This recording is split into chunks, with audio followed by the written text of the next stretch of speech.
Which one are they probably going to go to? It's going to be the god of this world, right? The enemy. And what it is, it's the way people say, do what you want. What would you like? What do you care? What do you want to do? Instead of parents saying, here's what you're doing. Here's what's right. This is what we need to do. We believe in God. Do you see what I mean? So this is a different way. So we have generations now. And when my daughter married my son-in-law, which is James, that's the millennials. They're now 40. But when he was growing up, he never heard a Bible story in his life. Never. Isn't that something? And did I ask God to give my daughter an ungodly man when I prayed? No. I asked him to give him a godly man and shared what kind of man I wanted him to have. And here I go. Dreadlocks. Been an ex-gang member from inner city Dallas, Fort Worth. Houston. Houston. Almost killed as a gang member. You know, I go, okay, this is quite interesting. This is what when she introduced him, I thought, oh God, this can't be the guy. I'm hi, glad to meet you, but inside, oh my goodness.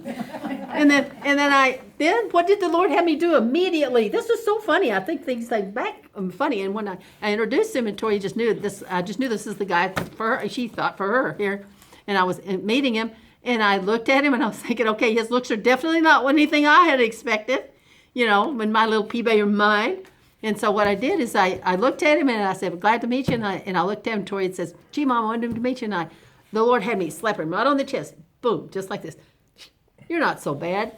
That's what I told him. That was kind of like the Lord's letting me know, he's not so bad. You got to look past what I've just put in front of your face. And then when I found out he never knew the Lord, never heard of Bible stories, never heard of Moses. I mean, people don't think that. This guy's 40 years old now. But they were, like 18 then.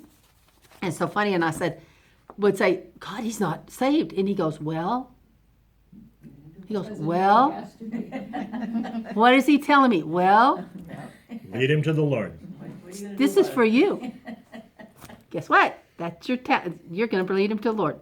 And I did.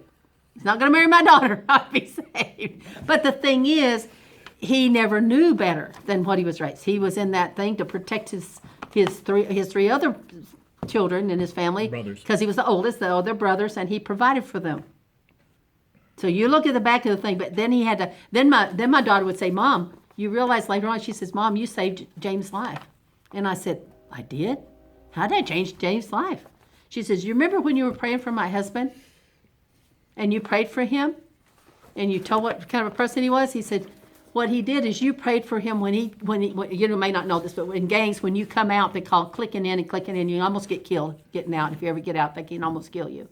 Well, James decided to leave the gang because he was, just new to leave, and he was almost killed, and he was in intensive care. And Tori would tell me, Mom, your prayers saved him for me.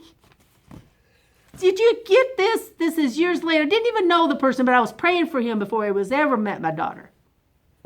And I would think, God, and that, what does it do for God and me? Your prayers work, God. I didn't even know who this guy is. And Tori's now saying, you saved his life. I didn't. God's prayers through me saved his life. And so it's amazing. So I'm just telling you stories that are reality. I've been fortunate to have lived some crazy lives here. Don't work this on everybody, but God uses the silly to confound the wise. Hello. So